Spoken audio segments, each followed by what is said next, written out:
Good evening, my fellow troglodytes, all you Neanderthals and hairy knuckle-dragging apes, everybody else in the Red Pill Manosphere, and all the good faithful family. Welcome to the Good Faith Podcast, where we maneuver around toxic debauchery, attempting to find harmony with our fellow man and dissect society's caustic degeneracy. If it's a pre-apocalyptic dystopia that you seek, then look no further, because right here it is.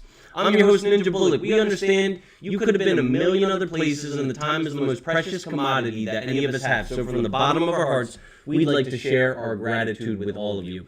Viewer and listener discretion is advised. Due to the sensitive nature of some of our topics, we hope that you will shield youngins from some of the vulgarity that may be spewed here. It must be noted that the views expressed by the panel are not necessarily the views of the Good Faith Podcast, and we are no fiduciary. We assume no culpability of investment performance as a result of following our financial advice. Our simple aim is to entertain and inform. Anybody living in the greater Philadelphia area interested in making an appearance on our show can reach me in a DM on Facebook or Instagram at Christopher Bulick. See our Patreon link in the description if you'd like to make a campaign contribution to facilitate our meteoric rise. And I got a soundbite for this. Hold up a sec. Money, please. Oh, no, there's no money. Oh, my bad, no problem. In all seriousness, times are tough. Any proceeds we receive will be going towards avoiding eviction, keeping the lights on, medicating my cat Clark with all of his health concerns, and feeding our gracious guests. Once again, if you feel you've been given value by us, it takes a little extra effort to like and subscribe. And speaking of money, please, we are now officially monetized. That's why the intro song was Celebration, and I gotta stop using actual songs. I'm hoping that if I use just the instrumental, it'll bypass copyright strikes, because I'm trying to get that money now. This is your notification. The Good Faith Podcast is now available basically everywhere. YouTube, Twitch, Apple Podcasts, Spotify, Patreon, Amazon Music, Samsung Podcasts, Listen Notes, iHeartRadio, Pandora, and RSS.com. We'll keep pushing out these episodes so long as our following stays growing. And the path to notoriety will be for our listeners to spread the good word of the podcast. If you have somebody in mind who would agree with our content, if they might be informed, if they want to ridicule us, send a link to your friends and family. All publicity is good publicity. Our objective is to have a balance between the red and the blue side of the aisle. So if you have somebody in mind who enjoys listening to podcasts, please spread our channel. Now, the fragrance of the week is Salvatore Ferragamo Agua Essential Blue. It's got top notes of cardamom, Calabrian, bergamot, lemon, middle notes of lavender, cypriol, cascalone, atlas cedar, base notes of benzoin, tonka bean, patchouli, and abroxin. And speaking of bergamot and patchouli, our candle of the week is Meditate, bergamot, and patchouli with notes of jasmine, rosewater, and mint leaf. And I was using like the Great Value candle last week, and after like 2 hours of the same candle burning, I had like a fucking headache and like a chest ache. So I'm hoping getting like a little higher quality candle will have better results. Shirt of the week, Michael Kors. Slacks of the week are Bertolini. Hat of the week, Florida Marlin. Shoes of the week, Alfani. And guys, you know what I say. I say look good, smell good, play good. And you don't have to spend $1 million to look like $1 million. So, if you saw the title, we're talking about how to not crash out over AI. So our movie of the week is Transcendence, because if you're a confused dope like me, sometimes artificial intelligence will make you want to rage quit, and you might just not understand it. You might fear it. So it kind of presents the existential threat of a dystopian nightmare. But for guys like my special guest, they're a little more equipped to handle and to leverage artificial intelligence and use it to their advantage. So without further ado, I think it's time that I bring my guest on. Tim, how you doing, man? I'm doing terrific. How are you, Chris? I'm good. Just got done the work week. Found out that my channel was monetized last night, so Heck yes. just trying to grow it. And just so I know, is your last name pronounced Enols or Enols? It's pronounced Enos. Annals. Okay, yeah, that's what I thought. And it says that you have 150,000 YouTube subscribers? Yes, currently. Wow. What is your channel so I can put it in the show notes so if anybody wants to find you, they can? Sure. My channel name is Future Business Tech. It offers documentary-style videos about AI, about the future of AI and technologies. Oh, right. And like what was your main method of procuring all those subscribers? When it comes to growing a YouTube channel, mine specifically, there were 4 to 5 factors that moved the needle the most. The number one factor is researching other channels in my niche and making videos that are inspired by outliers on those channels, meaning the videos on those channels that are that are getting the highest views, that have gotten the highest views all throughout that channel's history. And there are many methods to go about this, such as creating your own YouTube account dedicated just for channel research.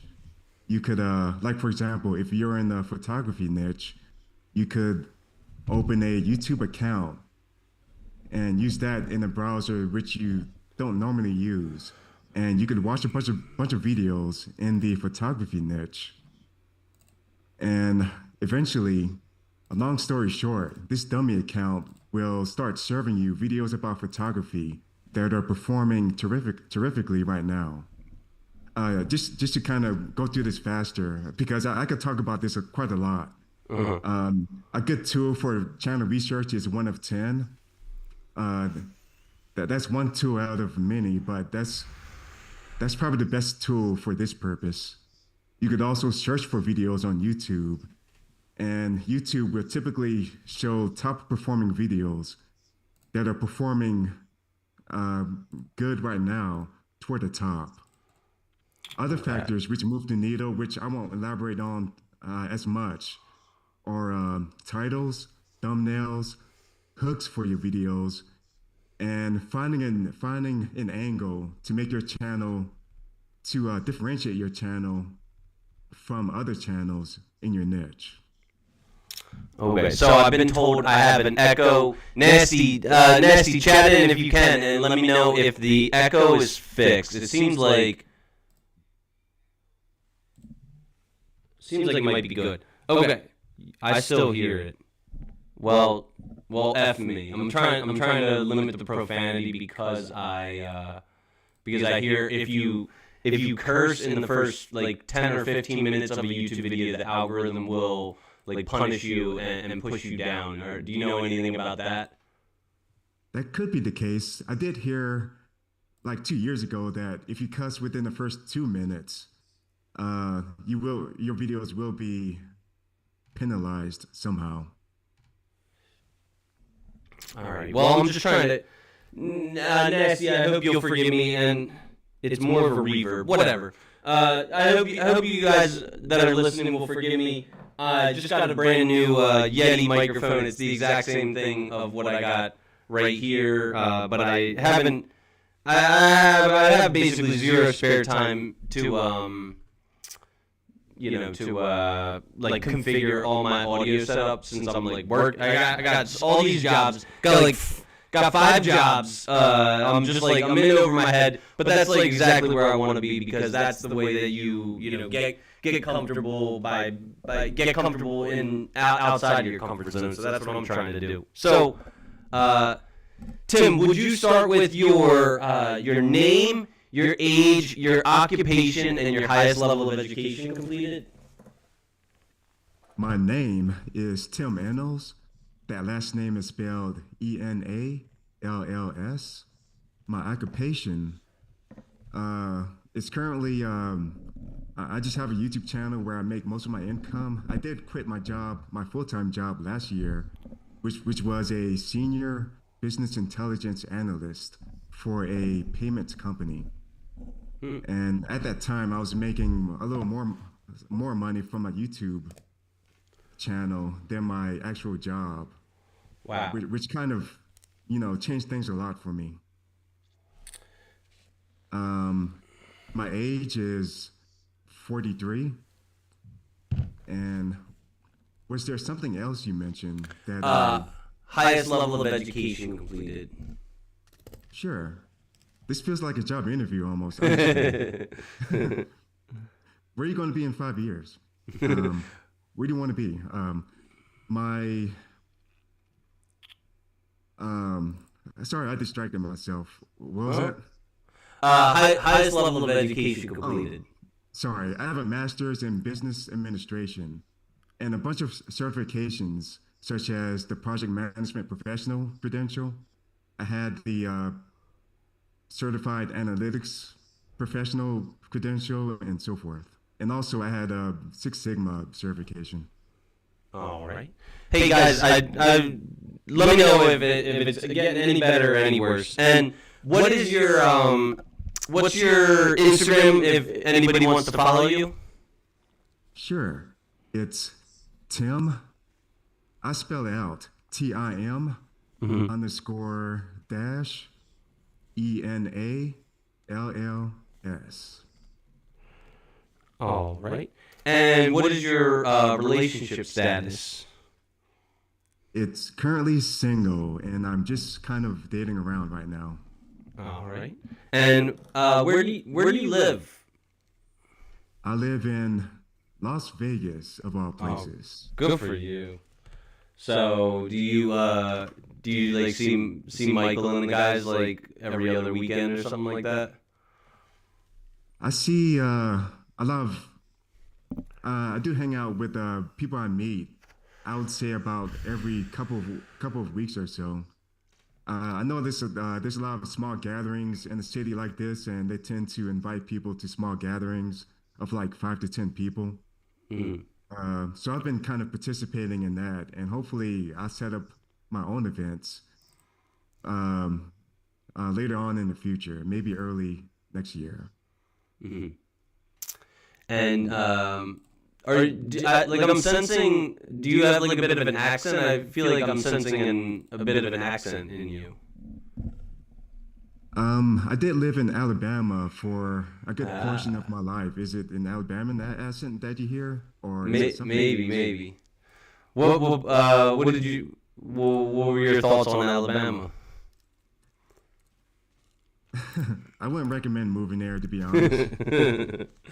I did live in Atlanta for a while. Atlanta is definitely better than any city I've been in Alabama, and I would rank Las Vegas above Atlanta. Yeah. I don't. Yeah. I've never been to Alabama. I've been to Atlanta though. I've been to Atlanta twice, I think, or maybe only one time. But yeah, my grandma used to live there. I would like to go again. Because I stayed on like the northern suburbs. I didn't really go into the metropolitan area and see all that Atlanta has to offer. So I'd like to go again. Birmingham is pretty good, and also Montgomery is kind of good. And I heard Mobile, Alabama, is a decent place to go to as well. I think there's a nice beach there potentially. Okay. And what are your spiritual beliefs? I was raised Christian. And are you still Christian, or would you consider yourself more of an agnostic now? I could say I'm a Christian. Okay. All right. But I Good do for read you. books about the universe and stuff, and I read books about cosmology, astronomy, I mean, which pertains to planets and black holes and stuff like that, and what's out there. That's probably not something, I don't know if that's something Christians recommend doing, but that's also something I'm kind of into as well. Yeah. I've been on a Rick and Morty kick lately, so I've been just watching a whole bunch of like Rick and Morty stuff, and I love the earlier seasons for sure.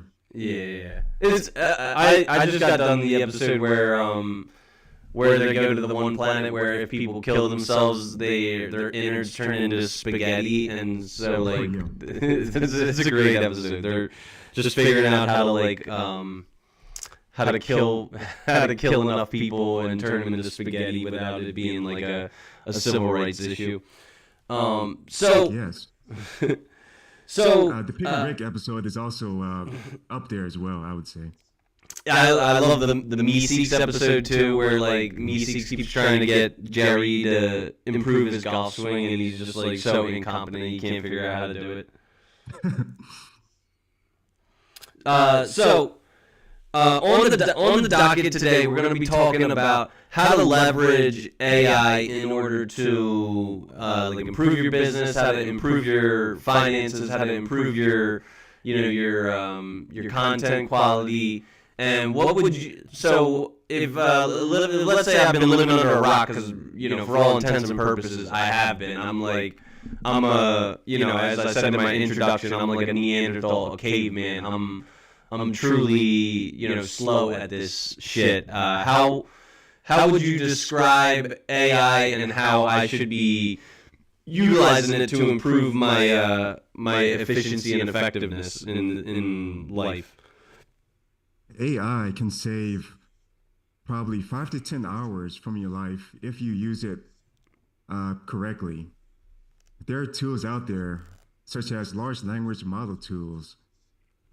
And the most popular tools of those kind include ChatGPT, Grok, Gemini, Claude, and Perplexity. Mm-hmm. You said GPT, Grok, Perplexity, and Gemini. Were those the four that you listed? 4 to 5, and each have their own strengths and weaknesses. There's not one that I would recommend that someone just use by itself. Mm-hmm. I would recommend someone use 2 of those tools at least on a regular basis. Yeah. I have all 4 of them on my phone, as well as Sora. Have you played with Sora at all? Yes, I have a Sora 2 account actually right now with a bunch of goofy videos on there, like anime videos, goofy commercials. I just like to add humor to a lot of stuff because it keeps me engaged. Mm-hmm. If there's an entertainment element in what I'm creating, and there are also other tools outside just traditional large language model tools, such as Midjourney for image creation. I use that tool all the time, especially for my thumbnails, and it's quite photorealistic at this point. Other tools include Sora 2, which we just mentioned. There's also Google VO3, which I would rank slightly lower than Sora 2 right now. And there's also Kling AI, which is another good video generator, which requires less credits, less money per video than those other 2 tools I mentioned, which is why many people often use Kling more than VO3 or Sora 2 for features such as image to video and things of that nature. There's also tools for music generation. I'll go through this as quickly as possible. I know I can talk pretty endlessly about this. There's Suno for music generation, 11 Labs for AI narration, which isn't as good as human narration. Wait. I lost you in my headset. Wait. These fucking. I'm a mess. Audience, are you able to hear him? Wait, can you try speaking to me again?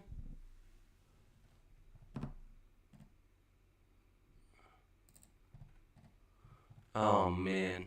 See, this is why I need a tech I needed a tech guy like you in my corner because I just literally suck at this. Hello. Stop it. Get your tell. Yes, I can hear you now. Awesome. Okay. Sorry, you. I'm not. I lost you like about like 10 or 15 seconds ago, but I can hear you now. Kelly Okay. Boyd said, There's also "Hi Suno Chris, for music generation, aloha from 11 Hawaii." other apps for AI narration, which isn't as good as a top human narrator at this point. By the way, just so people know, you don't want to over rely on AI narration for sure. And so forth. So you were talking about editing thumbnails, and what app do you like to use for editing thumbnails? I usually use Midjourney for image creation, and right now this isn't what most people do, but I use PowerPoint to place the images in, and play around with text boxes and arrows and things like that.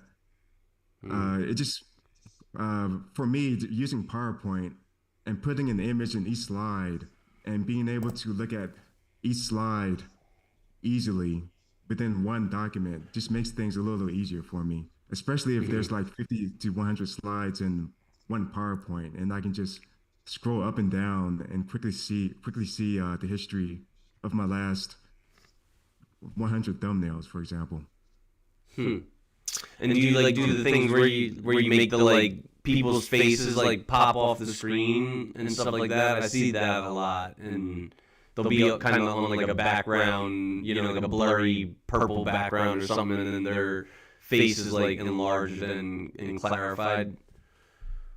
I do often use thumbnails where the face is prominent on the thumbnail, either on the right side or the subject could be facing forward toward the camera. And I usually choose a good background that's a good fit for the video as well.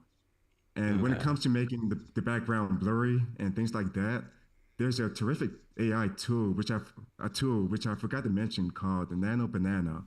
It was created by Google, and it lets you change any aspect of an image just with a prompt, which saves hours of time that somebody could spend in a tool like Photoshop, or even a less advanced tool like Canva, which is probably the most popular tool for creating thumbnails right now.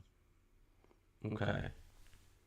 Yeah, I have Canva as well. Yeah, that's my repertoire of applications on my phone is Canva, Sora, Grok, GPT, Perplexity, and Gemini. I mean, as far as competence goes, I'm probably at at a 1 on the 1 to 10. So I need to keep my tool belt rather minimal because I gotta keep it simple, stupid. Yeah, I understand completely. Everyone has their strengths and weaknesses, and there are things I'm not good at, which I'm just terrible at for some reason, and it just takes more effort to get better at certain things than others. Yeah. So, you're kind of in the same space as I am as an entrepreneur, and one tool that's as old as time is the tool of the book. So, is there an entrepreneurial book or just any nonfiction book that has changed the way that you converse about thinking about business or entrepreneurship? Yeah, there are many. I often share a list of 5 to 10 entrepreneurship books with people I know because they changed my life. They expanded my thinking and helped clarify my thinking so much. And the top book I would recommend is $100 Million Offers by Alex Hormozi. Okay.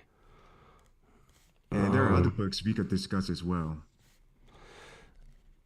Yeah, that and he's a great influencer. I follow his page, and I love when he probably talks about it in the book. He talks about the value of despair. Have you ever seen his line chart when he talks about the entrepreneurial journey, about how at first it's uninformed optimism, and then it's informed pessimism, and then you go into that valley of despair, and then finally you get a small win and it becomes informed optimism, and then you just keep on growing, keep on going through the cycle of that. Exactly, that's a good one. Entrepreneurship can be extremely discouraging at times, and also lonely because so many people around us don't get it at all. They just want to work at jobs that they're not passionate about at all for years on end, and that's what they're willing to accept, which is also could be a good thing as well for certain IT jobs. Like if you're working for Google and you're making hundreds of thousands per year, then it makes sense. That's a extremely good job there. But if it's just an office job where you're making like 30 to 60K, then definitely you definitely want to look into entrepreneurship, and you could probably make more than that within the first 6 to 12 months if you do things correctly. And we could go into more detail about things like this for sure. And you said when you quit your last job, you were making more in YouTube revenue than you were at your job? Yeah. How long did it take you to build that type of revenue stream to get to a point where it was able to replace a job? Sure, about 3 years, only because at the start, I barely knew anything about YouTube. I was optimizing my channel for search, which wasn't ideal because 80% of views on YouTube are recommended views. That means you should prioritize traffic sources such as browse and suggested. When it comes to the browse traffic source, that pertains to having your videos display on the home pages of users primarily. And when it comes to the suggested traffic source, that pertains to having your videos show up on the right side of YouTube video pages. Like for example, if you're watching a YouTube video, there's going to be a bunch of small thumbnails to the right. That's what I'm referring to. Okay. And how do you do that? How do you get it in a play, in a part of real estate of users' screens where it's going to be clicked on? One of the best ways is making videos that are inspired on some level by videos that are currently performing on YouTube. But that's not the only way.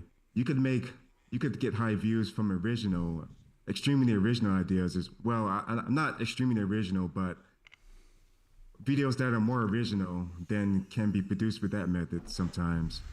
You could combine concepts, like you could combine the concept of the top performing video on your channel with a top performing video on a channel of somebody else in your niche, for example.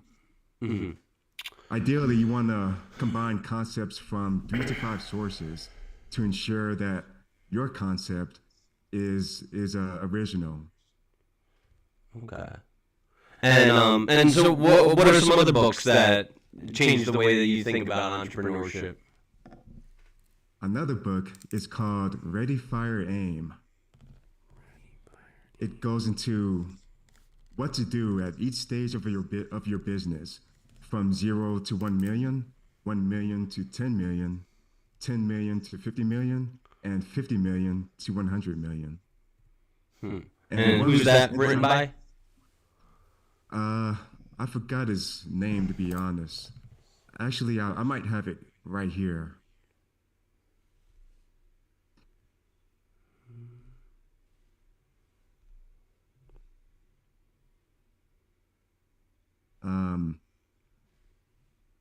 Actually, I'll look up.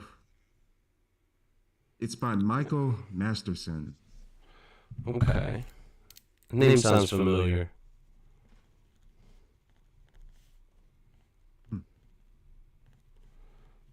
And I'm sorry, I interrupted you. What were you saying was pivotal from growing it from 100,000 to 1 million to 5 million to 100 million? I could go over the first step because there's a lot to talk about for sure. But for the first step, he says to prioritize activities such as sales above sales above everything else. If you have a product already, you want to get out there, go to trade shows. You want to talk to people face to face. You want to post on social media as much as possible if that's going to be your main way of funneling people to your product. You want to focus on advertisements and so forth. Basically, sales and marketing should be prioritized over basically everything else, as long as the product you're selling is at a high enough quality to keep people satisfied. Okay. Yeah, I think as evidenced by my technical difficulties and stuff like that, I think I'm still in that phase where making my product as high quality as it possibly can be is my focal point right now. I need to get rid of that microphone reverb. I need to have the lights a little brighter. Maybe invest in nicer. Because what's your microphone's like? Is yours a Rode microphone? It's the Shure SM. Sorry, it's hard to remember all these letters and stuff. Just a second. It's a Shure SM7B. Okay.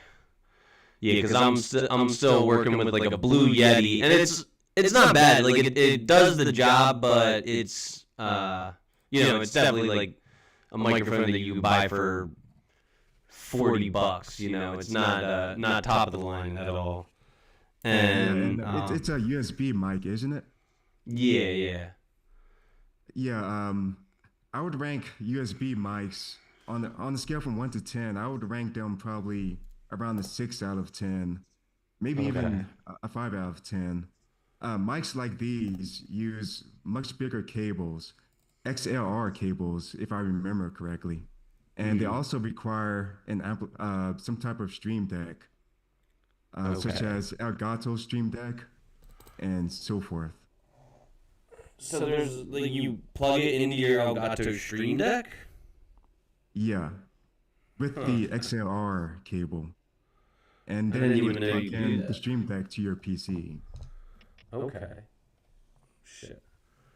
And so I would rank this mic around a 9 out of 10, or maybe even a 10 out of 10. This mic's been around forever. Joe Rogan uses this. Meaning the biggest podcasters on the planet use this mic. I think Michael Jackson used this mic to sing one of his biggest songs. It's up there for sure. Okay. All right. Well, I'll have to look into that. Yeah. Just I'm still so new. I just eventually I'll get all this stuff figured out. But yeah, if there's ever a time when you want to help me out in an offline Zoom call where we can optimize my my technology setup, I'd definitely appreciate it. Awesome. Yeah,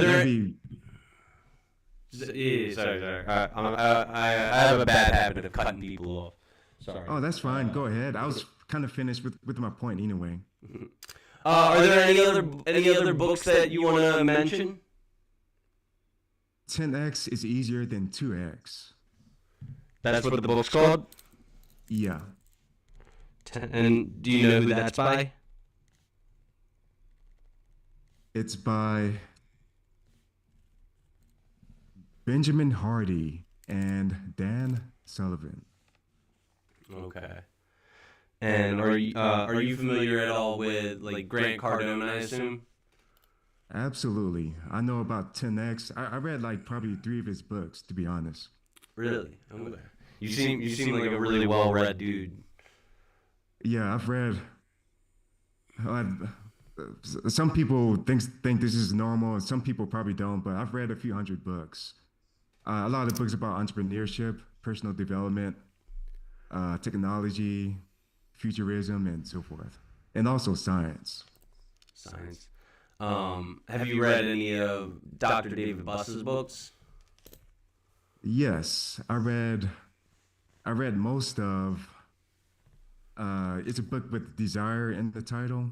The Evolution of Desire. Yeah. Yeah. I'm trying to read all of the Men of Action approved reading lists, and anything that's available for free on YouTube I've read, but a lot of the books, like a lot of Rollo Tomasi's books, a lot of that Alex Hormozi book, and a lot of Dr. David Buss's books are not available for free. I think also The Way of the Wolf is not available for free, so I'm going to have to find a way to get my hands on them. Maybe I'll just purchase the books or something. I very often use something called Audible to listen to audiobooks, and that service is relatively cheap, at least from what I found. Okay. Yeah. I'm trying to cut back my budget, and I cut the cord. I don't pay for like any television. I don't pay for any Xbox. I don't pay for any like streaming services. So I'm someone would call me a cheapskate. So I'm always trying to find things for free if it's possible. So what would your advice for me as a relatively new YouTube influencer? What would your advice for me be for common pitfalls to avoid that a lot of like noobs endure? Sure. When it comes to YouTube, the main mistake I see is not making custom thumbnails for videos. Custom thumbnails can dramatically increase your click-through rate, and maybe even your watch time as well. That's the main thing for sure. And also titles which have a bunch of jargon in them that might not be understandable to your audiences. No, but I'm not just talking about you actually. No, but if the shoe fits, and it does. But people frequently use titles where they have a bunch of words in there that a regular person could never understand.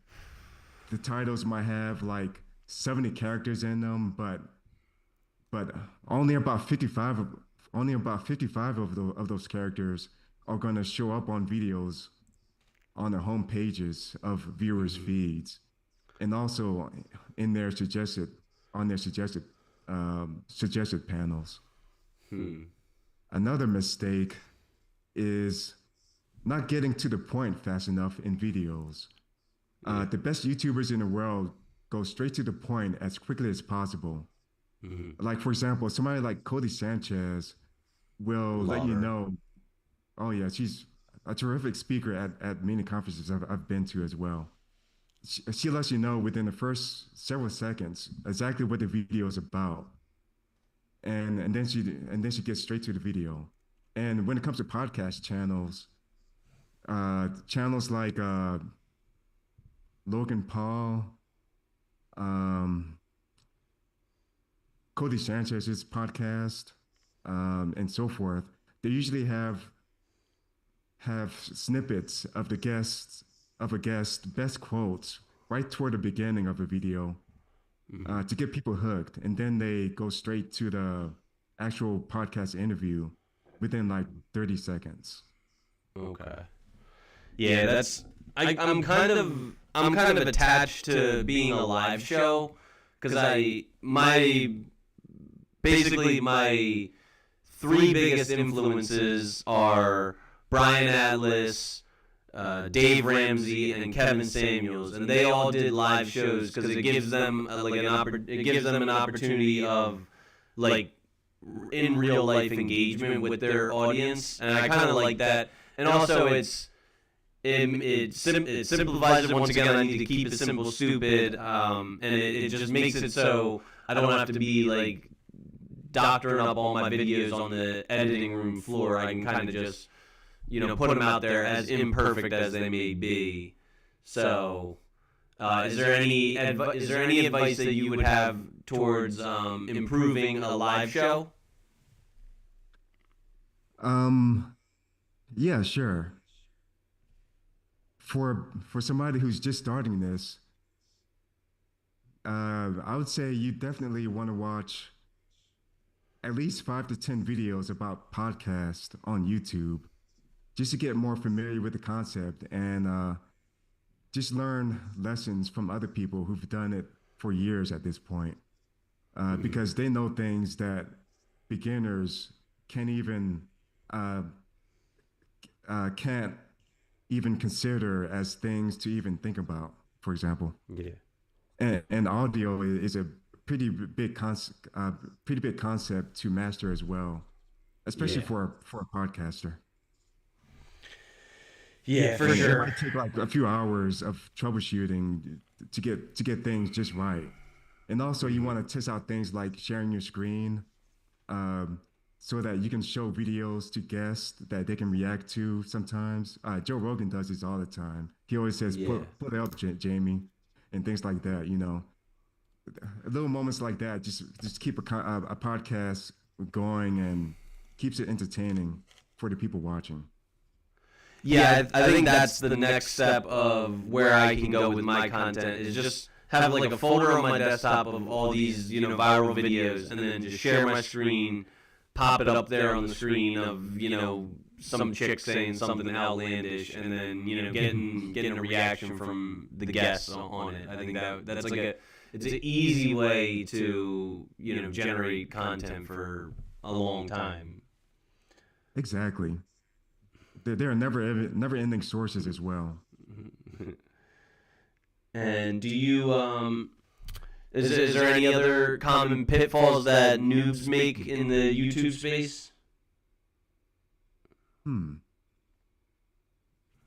Um, yeah, ideas is the main one. If you're not researching similar channels in your niche, then it's going to be extremely difficult to succeed, especially moving forward as more AI slop saturates the platform and it gets harder to stand out among all the mess out there, all the distractions, all the dumb cat videos and so forth out there. I like a good dumb cat video, but I get your point.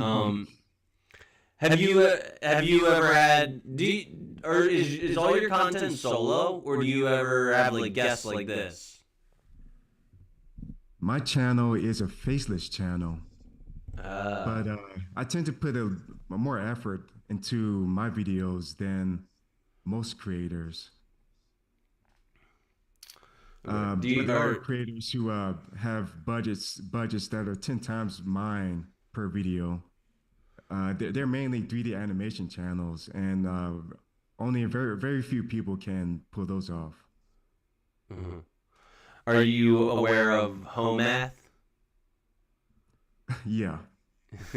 He's like when you said faceless, like he's who I thought of because he's like the most popular faceless influencer that I know. Oh yeah, in the relationship space for sure. Well, most likely. Yeah. Or there might be others I don't know about. So you bring up the relationship space. Would you consider yourself, like red pill, blue pill, green pill, pink pill, black pill? Which one of those philosophies most closely do you identify with? Sure. I'm just gonna put on my shades just to fit in with this podcast a bit more. Yeah, Oh, appreciate now it, you though. look like Agent J from Men in Black now. Oh, awesome. I don't know which agent he is, but I assume he's a good one. That's Will Smith. Oh, cool. Yeah. That's the agent I want to emulate for sure. When it comes to the red pill and blue pill and black pill stuff, I wouldn't really classify myself as being either one of those. I just kind of, I just look at the evidence in the world. I just go by observable evidence, and I base my opinions and my thinking as much as possible based on the evidence available to me. Okay. So you're the truth pill, I guess you would call yourself, or the white pill. I don't know, but yeah. Yeah, I care mostly about the truth and what's actually happening in the world, rather than relying on old concepts that may have worked in the past, like in the 1950s, that don't quite work as well right now. Mm-hmm. All Due right. to Well, factors like social media, dating apps, and so forth. Well, speaking of the truth pill, I'm going to go really quickly and talk about the truth. And the truth of the matter, guys, is that when it comes to your wealth advisory space, there's a lot of people that are selling you a dream, a lot of people that are selling you lies. Let's talk about who the top dog in the wealth advisory space is, and that's Joe Ventura at Eden Advisory Services. Joe's been in the investment business for over 40 years. That's 4 decades of telling people the truth, whether it be teachers, entrepreneurs, retirees. He's helping them build their path to financial independence. Whether you've got 5,000 or 5 million, Joe and his team treat every client like a millionaire. Eden Advisory Services is a registered investment advisor headquartered in New York, but they work with clients across the country. They clear all their investment transactions through Charles Schwab, a name millions can trust. From basic budgeting and credit repair to comprehensive wealth management and estate planning, even financial, legal, and insurance strategies, Eden Advisory Services is your one-stop financial partner. Joe Ventura is more than an advisor. He's your financial guy. Hundreds of people have come to know and trust Joe Ventura's advice because he tells them the truth, with millions of dollars under management. So if you're ready to take the next step, whether it's fixing your credit, planning for retirement, or leaving something behind for your loved ones, start with good faith and let Eden Advisory Services guide the way. Visit EdenASC.com to schedule your free consultation. Eden Advisory Services, LLC is a registered investment advisor in the state of New York. Registration does not imply a certain level of skill or training. Advisory services are only offered to clients or prospective clients where Eden Advisory Services, LLC and its representatives are properly licensed or exempt from licensure. All investing involves risk, including the potential loss of principal. Past performance is no guarantee of future results. This advertisement is for informational purposes only and does not constitute a recommendation or offer to buy or sell any securities. Would you like to continue your financial path in good faith? Then contact Joe Ventura and Eden Advisory Services, investing in people, not just portfolios. All right, we are back after that little break, and when you in your now you switch the glasses, or there's different glasses, or there's color changing lenses. They're different. These are a little easier to look at my monitor with. Okay. I was being a little too cool with those other things. They're a little too dark. No such thing. So when you in your entrepreneurial journey, like if you hit a wall or something, are there any like thought exercises or any strategies that you use to get unstuck from a place of stagnation? Yeah, one thing that often works for me is just watching a bunch of YouTube videos about a particular topic to get myself more educated about it.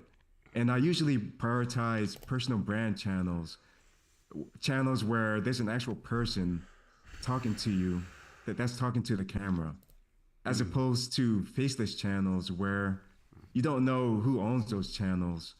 And I'm kind of knocking faceless channels, even though I have one.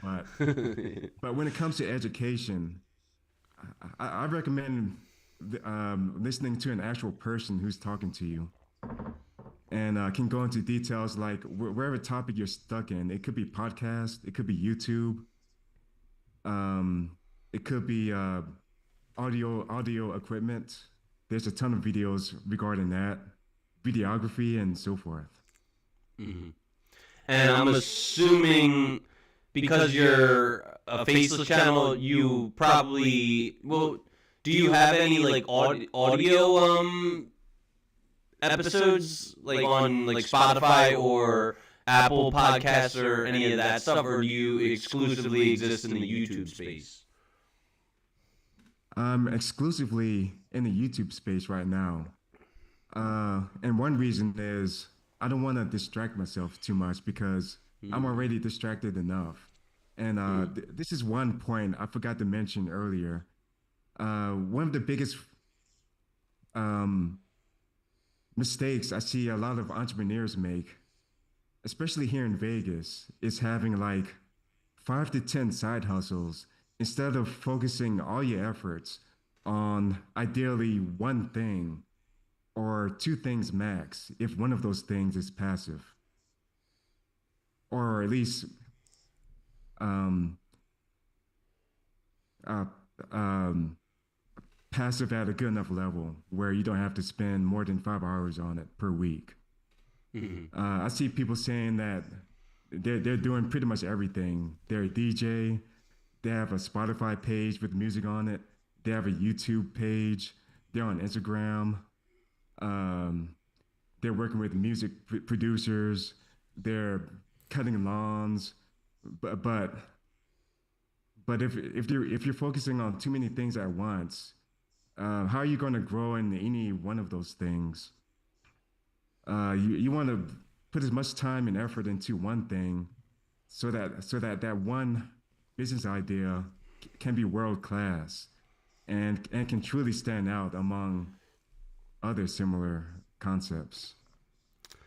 Yeah, this reminds me of the book The One Thing, and it's also, you know, it's also like Alex Hormozy's like core tenet is he believes that if you just spend an ungodly amount of time on one thing, you know, doing that one thing better than anything else, that's like the key to success is not getting distracted by that shiny object over there, not getting distracted by e-commerce over here and drop shipping over here and trying to, you know, market yourself on Twitter and TikTok over here, but just focusing all your effort onto your main bread and butter. And I kind of agree with that, you know, like that is I think that's the key to success.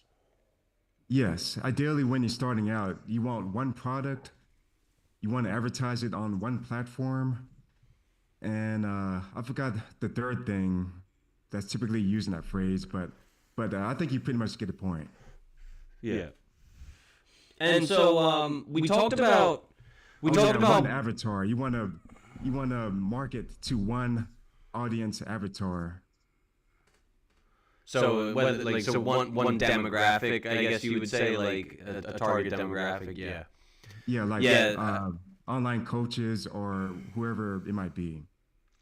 Yeah, like that reminds me of in the, you know, I think it was like the 40s or the 50s, like Heineken was trying to sell more beer, and so they picked their avatar, their demographic was going to be, you know, stay-at-home moms who like were homemakers, because they figured that that was the demographic that was consuming the most. That was the demographic that was doing all the shopping. So they targeted, you know, grocery stores and making big displays of Heineken cases because that was where they were going to run into their avatar and sell the most beer.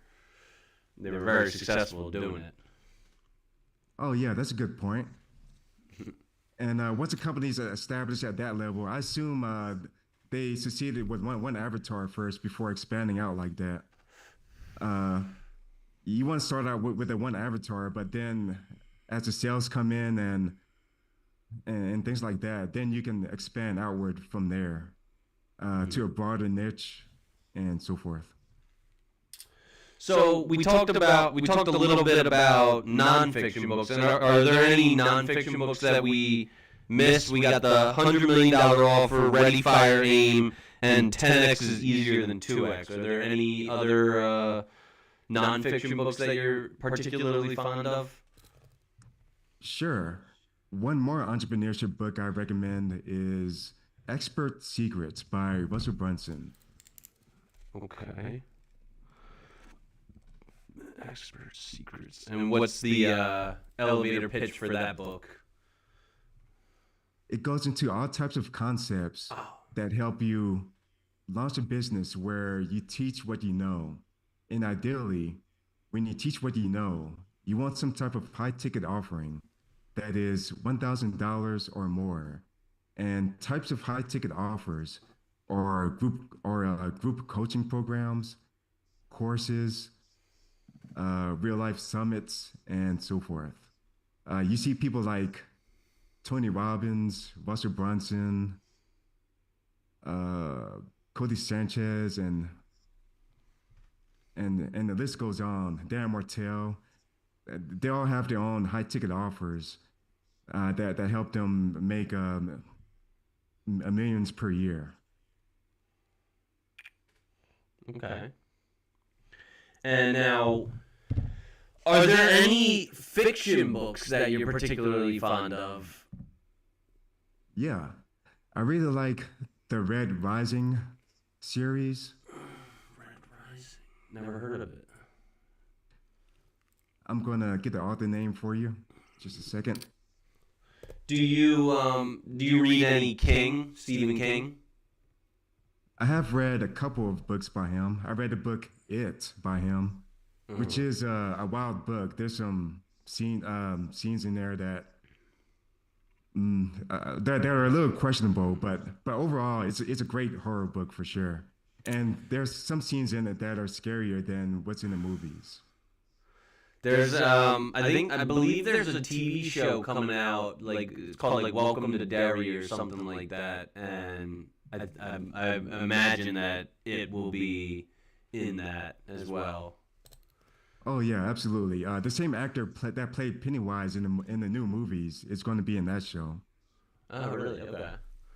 I'm a big fan of Stephen King. My favorite fiction series is called The Gunslinger. I don't know if you've ever heard of it, but it's kind of like a post-apocalyptic Western, I guess would be the best way to describe it. It like mixes like sci-fi with, cowboys and stuff like that. It's pretty cool. Oh yeah, and I think there was a movie about it as well. A movie for it. It's horrible. The movie's horrible. So it's a case. It's a set. I think it's like imagine because like it's the book series is very comparable to Harry Potter in its length. And so imagine if the producers who produced Harry Potter tried to squeeze 7 Harry Potter books into one 2-hour-long movie. It would be an epic disaster, and that's exactly what the Gunslinger movie is. It's just this condensed, like, short little. It should have at least at the bare minimum been 7 different movies, not one movie. It's a crying shame, is what it is. Exactly. Maybe they'll make a TV series for it at some point. That would be a good idea. It's made to be a series because it's an epic book series, and if you ever have the free time, I highly suggest you read it. The first one's good. Like the first one's really good, but it actually gets better. Like as you go in, the second, third, and fourth book are like masterpieces of literature. Good to know. Another book I remember that I read when I was real young is 1984, which really helped me.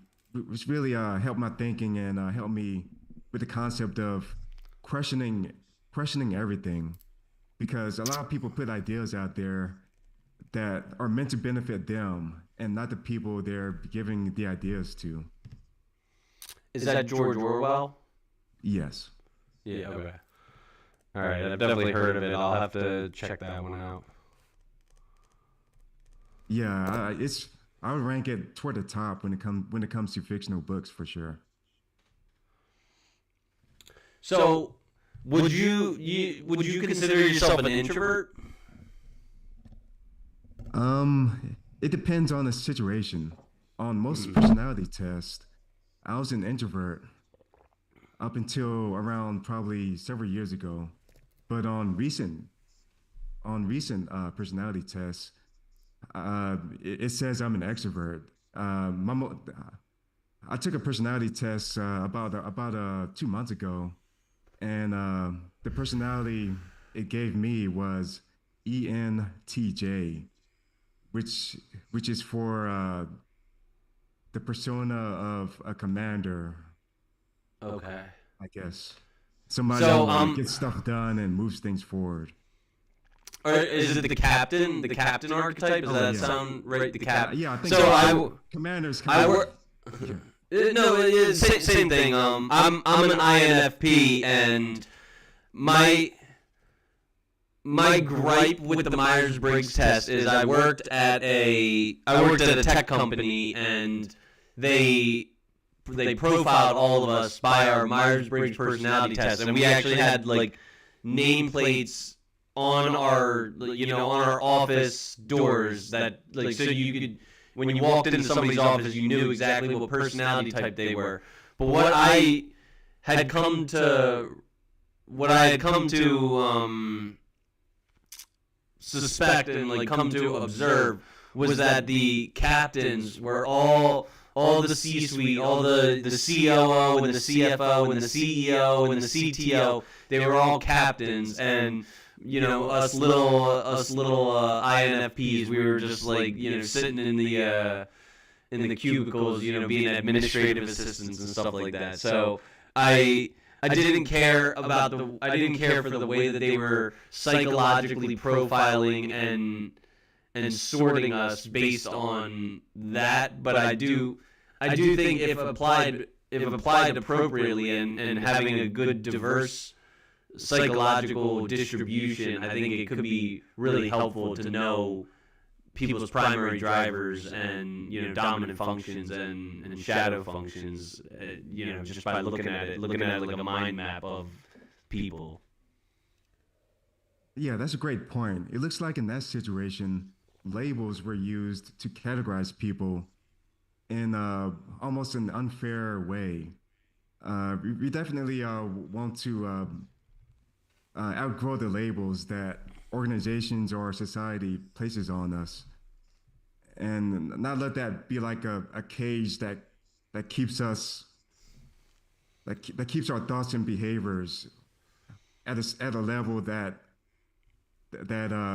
doesn't meet our max potential.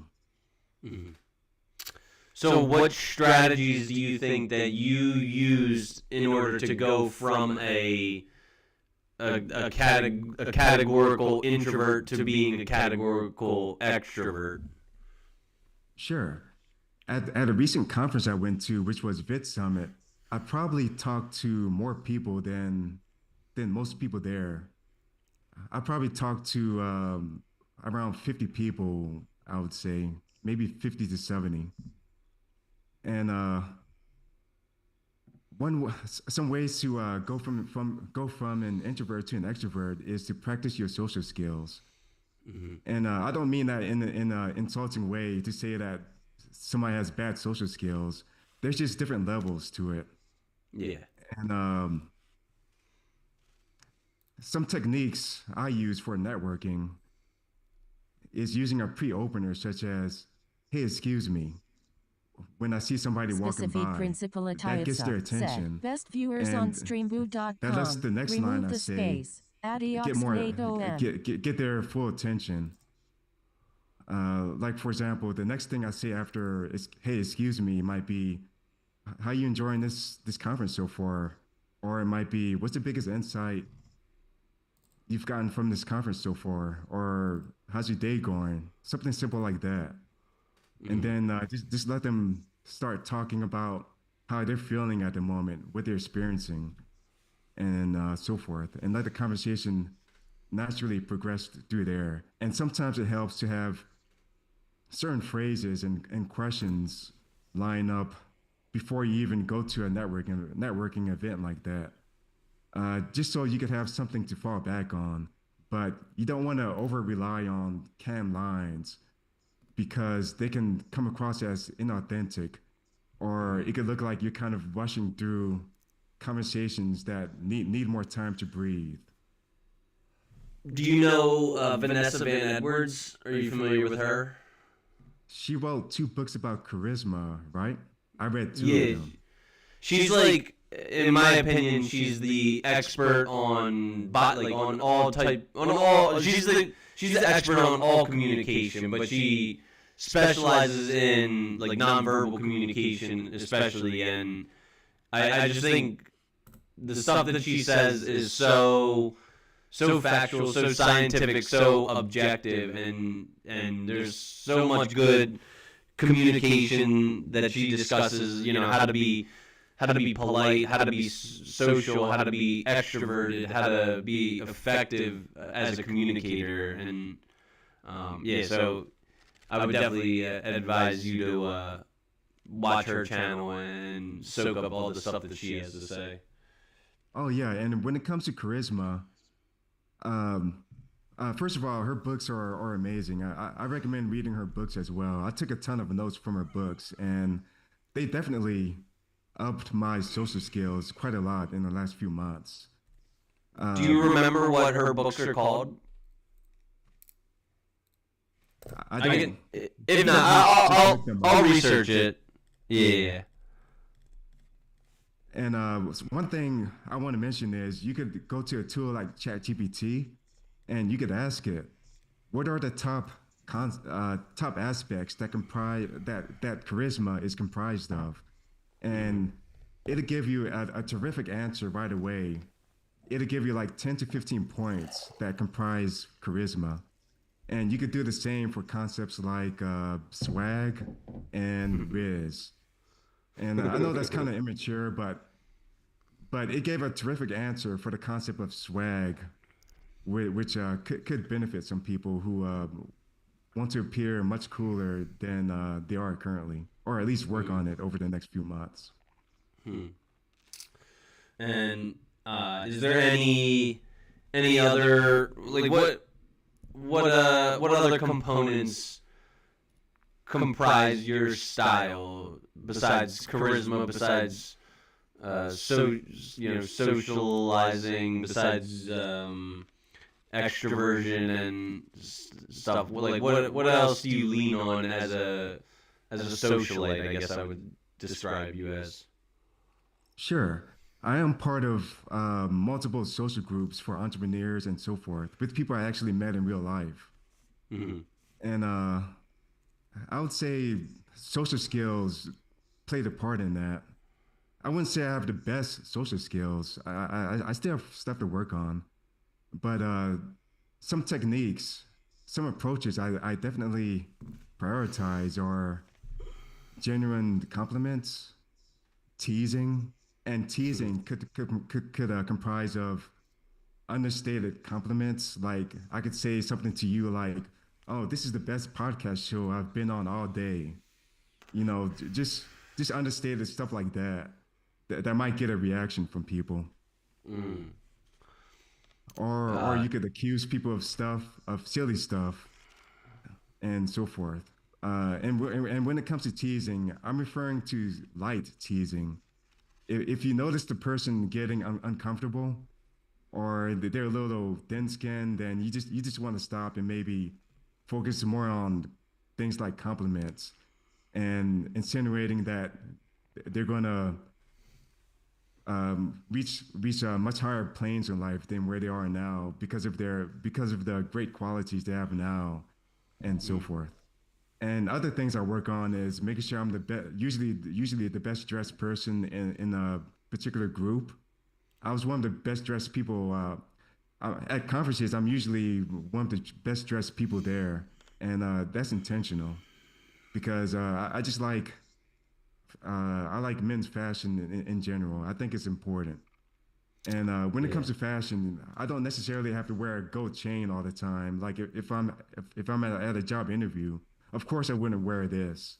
I'd wear something like a white dress shirt and black pants, and so forth. Yeah. Well, yeah. I also because I would like to be an image consultant, kind of like my biggest inspirations, Kevin Samuels, and he was, always dressed in a tuxedo on on a Tuesday night. He was in a tuxedo. I would like to be of a similar I hate tuxedo jackets, but I'm not above putting on a pair of slacks, putting on a button-up dress shirt, putting on a tie. Just doing that much. A vest. I kind of don't like sweater vests, but I don't have too many tuxedo vests. But I would like to increase my collection of those. But yeah, I think that unfortunately the world takes a snapshot judgment of you as a man within the first 5 seconds that you enter a room. People sum you up. People make judgments and assumptions about who you are as a man, and the quickest way that you can cut through that, and the quickest way that you can make them have favorable assumptions about you is to be well dressed. So I commend you for being well dressed. I commend myself for being well dressed. I think we're doing ourselves a service by being well dressed. Exactly. And one fashion hack I recommend is going to Men's Warehouse and going to their discount racks. They have some of the best shirts I've ever seen, and you can get them cheaper than shirts that are less quality on Amazon. Basically, you can get higher quality shirts for less at the Men's Warehouse discount racks than the shirts you can get on Amazon. So I definitely recommend going to Men's Warehouse or stores like Dealers and so forth, and seeing what they have available in their discount sections. Do you ever communicate with Keith from the program? Keith M. Yes, I did talk to him a month ago at an event we went to in Las Vegas. He is indeed a very funny individual. Yeah, and he's a snappy dresser, and he doesn't nothing on his attire is by accident. If you can ask him about a Jeff cap, about an Oxford loafer, about a pair of pleated slacks, about he was the one who actually told me, because I was wearing ties with I think he calls them like an Oxford shirt or something. When a shirt has these buttons here, I was wearing a tie with that, and he said that's technically a no-no. You're not supposed to wear a tie when it has the buttons on the collar. So now, he just tells me little subtle adjustments that I can make to my wardrobe in order to make it more proper. So I really appreciate having people like that in my network that are able to gracefully critique me in order to become better as a man. Absolutely, and you look terrific now. You look basically like a lady killer. I mean, you must have women getting their feelings hurt all the time because they can't get you. I wish. Well, I don't want to hurt feelings if I can avoid it. But yeah. So speaking of being a lady killer, you have kind of undergone a pretty drastic body transformation. You lost close to 80 pounds or something like that? Yeah, I lost 80 pounds earlier in life. I was fat all through my teens, and I lost 80 pounds within about 6 to 7 months. And it wasn't that difficult, too. Mm-hmm. Yeah, I've done the opposite. I've gained about 60 pounds in the past, a similar amount of time, because I used to weigh 110, 115 pounds for most of my 20s, and now I've put on.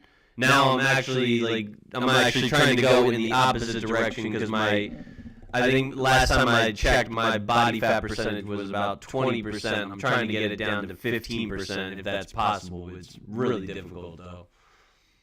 It is. Some things that seem to work is walking. I would say 8 to 12,000 steps per day, which is kind of tedious to be honest.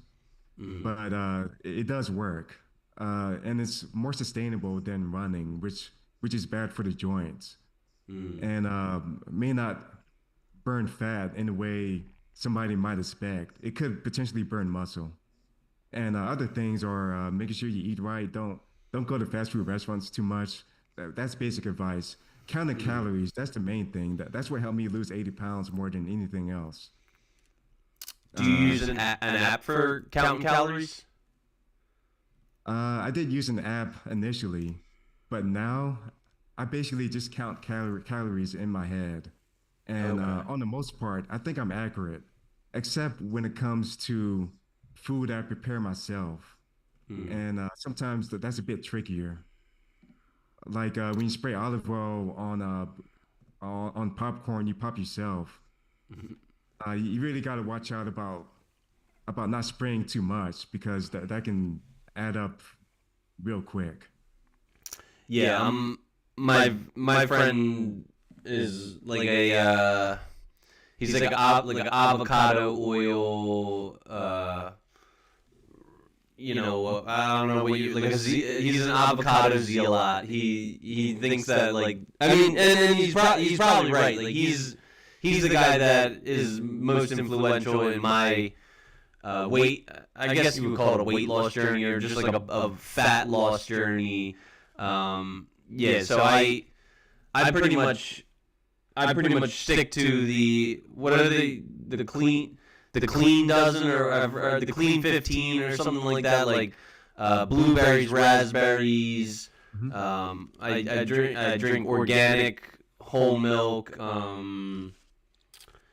protein powder, grilled chicken. Because I was for a long time I was just eating pizza and fried chicken, and that I was loving it, but you can't be doing that if you're trying to lose weight. Oh yeah, another thing that helps is eating the same number of grams of protein per day as your body weight, approximately. That helps with building muscle and things of that nature, and also lifting weights 3 to 4 times a week. And one thing that helped my abs become much more visible than before is leg raises. They're probably the best exercise for building abs, but you still need a low enough fat percentage for your abs to display. And when it comes to no, I'm sorry. I cut you off again. What were you going to say? Fine. Just one last point. When it comes to leg raises, I often finish off each set with a drop set of knee raises.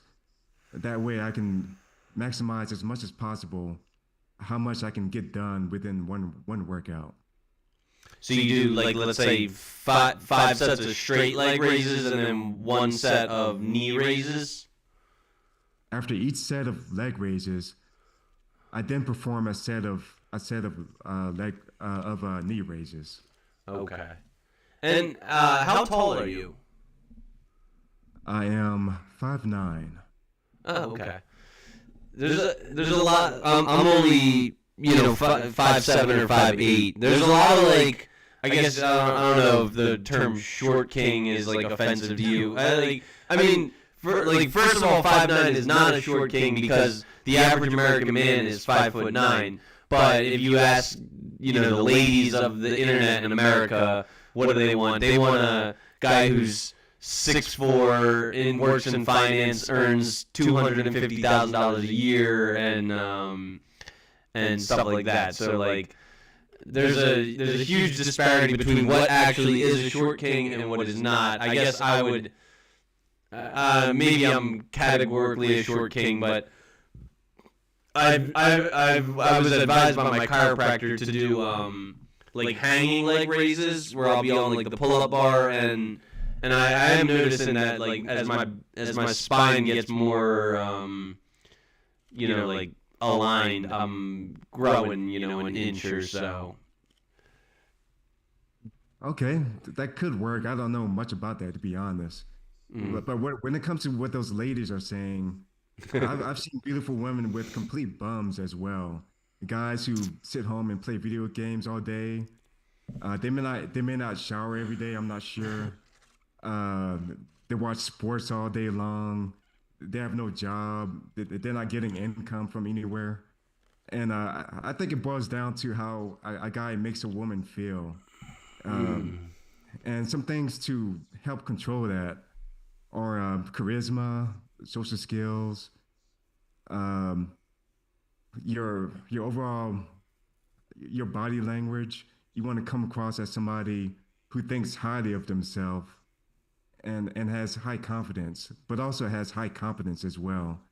And that's also a chicken and egg problem because you gain confidence from competence, and you gain competence from victories in the past.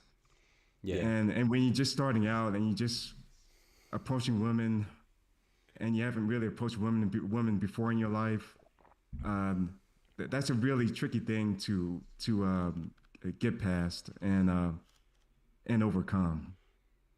Yeah, if you want self-esteem, do esteemable things with yourself. And I literally, I used to knock them down when I was unemployed, when I was 115 pounds, when I had no income, when I had no aspirations, when I had no ambitions. I was just like a deadbeat bum, and I was doing my best with women. Now I have, a place of my own, and I have a job, and I have a car, and I'm actually like kind of a bit of a catch, and like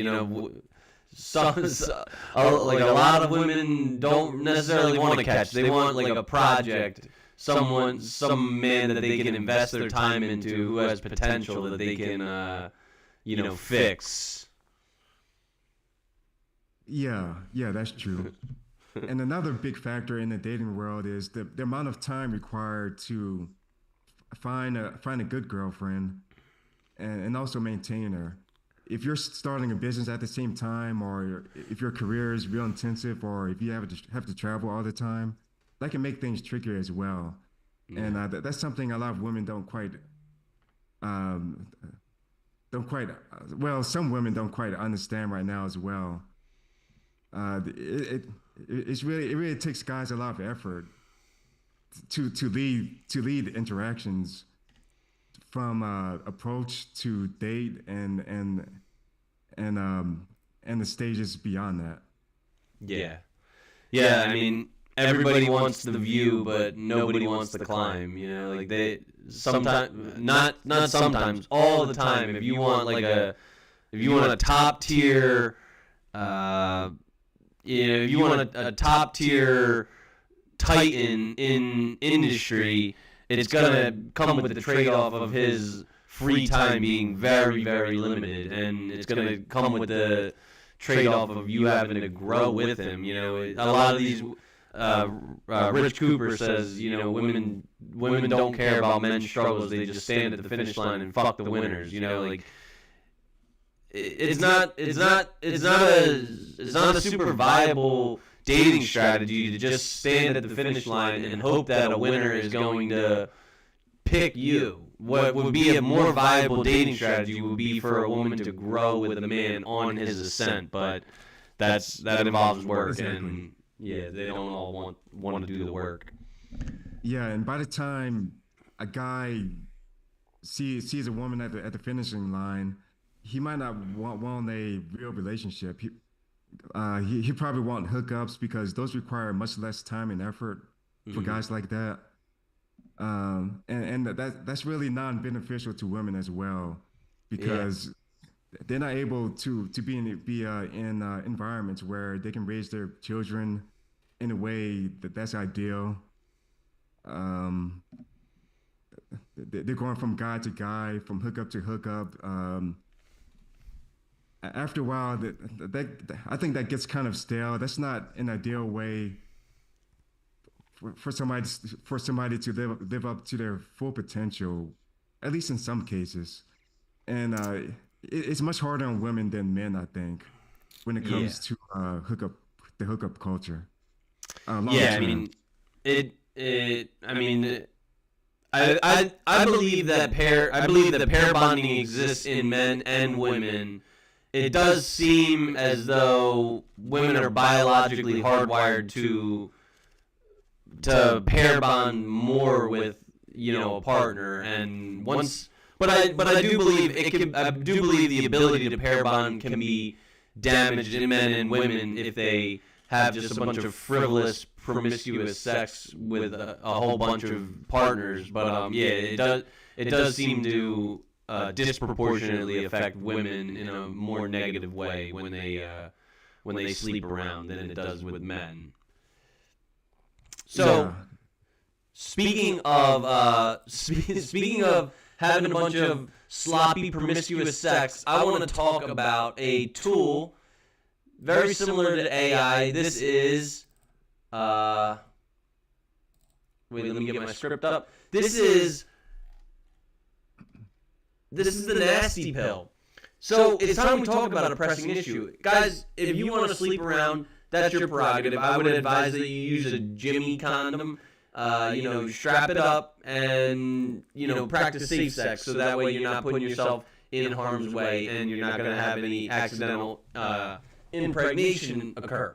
But as men, it's our duty to perform, whether it's at the trading desk, on the gridiron, the hardwood court, or inside the illustrious bedroom. There's no description that does justice to the confidence boost you'll receive when you rock her socks. So how are you going to do it? With a limp strand of rope? Do you want to be the safe option? Do you want her to settle down with you after she's had her fun in the big leagues? No, you don't. Why are you going to battle in the bedroom with groggy privates? The only blue pill that we endorse at the Good Faith Podcast is It's Mr. Nasty Time Blue Pills. And yes, we're talking about those little blue pills that make you run, Forrest, run. Get the enthusiasm that Jenny has for that gang of Black Panthers and Wall Street stockbrokers. Not the tepid tolerance she has for Forrest. Forget about overpriced hymns, Romans, and Blue Chews. It's Mr. Nasty Time as the real deal and at an amazing price that won't let you down and can't be beat. And I know what you're probably thinking. What if she cancels on me and I'm all bricked up all night long? I've tried these. They're a lot more mellow than you'd expect. You can pop one over drinks. It's not going to give away your position. Or due to the quick acting effect, just go to the bathroom right before magic time and, be fully equipped to perform. Just like all the expensive name brands, Mr. Nasty delivers his products in discreet packaging but for a fraction of the outrageous cost that the others do.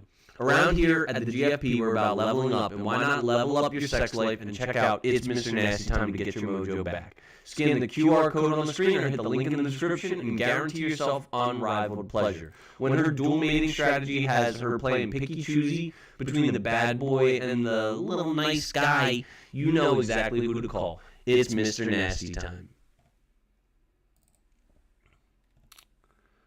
All right, and we are back.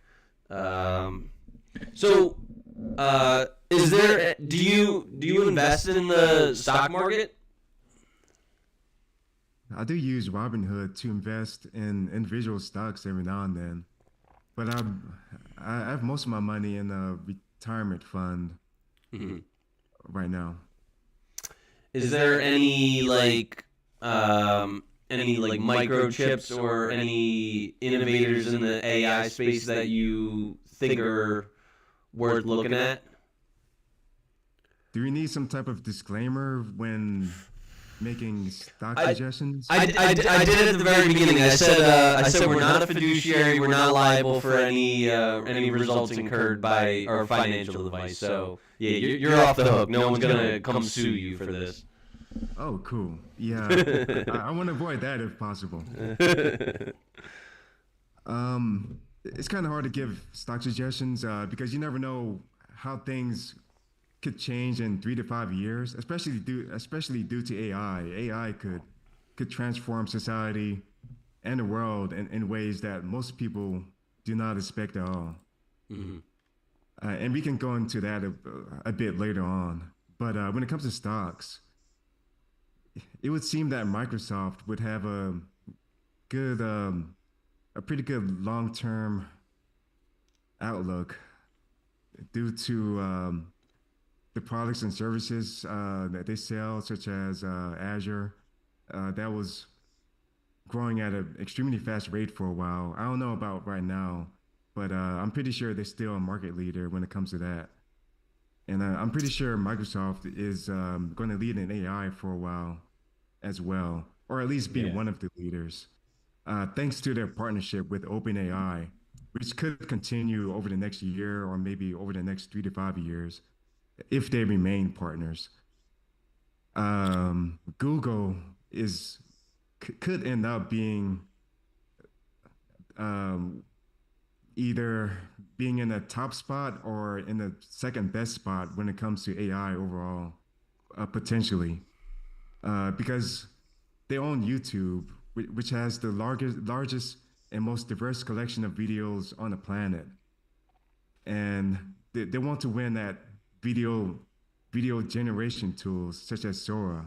I mean VO, and because of that alone, and their computer scientists working on algorithms to continually improve their products, they could potentially win when it comes to video generation, which could be used for AI generated movies in the future, AI generated commercials, real time photorealistic AI avatars you can talk to in real time. That's very likely to come within the next year or so. And that's going to blow people's minds for sure. And that data could also potentially be used for video games that could be generated by users as well. A couple other. I mean, I've tried. Yeah, because I believe that AI is going to shape the landscape of the stock market for the next who knows how long, probably the next 50, 100 years. So I've tried to position myself in Broadcom, Nvidia, a lot of the microprocessors. I got into Micron when Micron was sub 100, and I sold it at a loss like an idiot. Now Micron's over 200. Are there any I'm sure you probably know more about microprocessors than me. I just kind of buy the hot name, but what is like the best microprocessor, if you are aware of that? I would probably, for less risk, I would probably prioritize ETFs, exchange, trade. I forgot the name of it just now. Fund, exchange traded fund. Yeah, there are good ETFs for microprocessors, and also concepts like AI, technology, and so forth. Okay. But you also want to diversify beyond just technology as well. And also, one thing that might be worth pointing out is we might be in an AI bubble at the moment. The hype could potentially exceed AI capabilities, even though AI capabilities are quite high right now and are expected to probably 10x or even 100x within the next few years.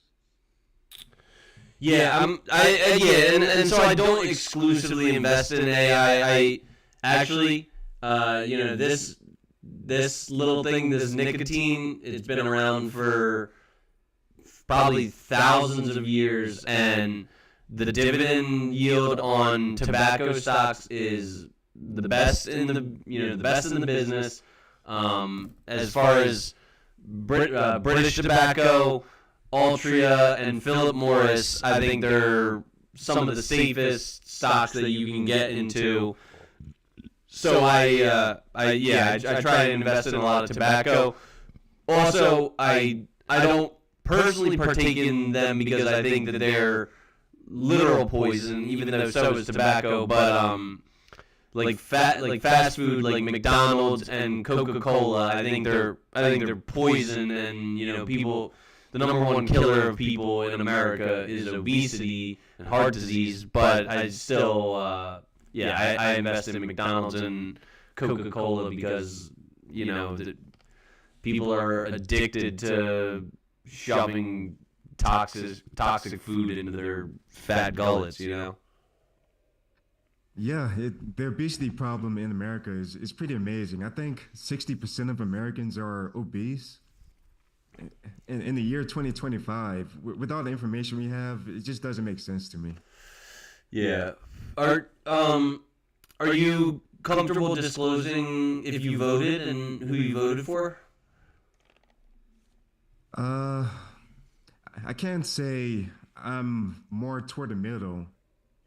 I wouldn't classify myself as neither a Democrat or a Republican. I think both sides have it right for some issues and they have it wrong for other issues. And when it comes to being in just one party, I think it's a little weird to agree to like 20 issues like at the same time as other people in your party. Like how's it possible that you agree with like 20 issues Yeah. as what the party wants you to believe? It seems like a lot of it seems like independent thought isn't being put into that equation. There's some groupthink going on there. Yeah. Yeah, and I think groupthink is like one of the biggest diseases of our time is people just get stuck in a camp and they just agree with everything that's on that side of the camp, and whether it's erroneous or not, Erroneous. yeah. So but Yeah, it kind of.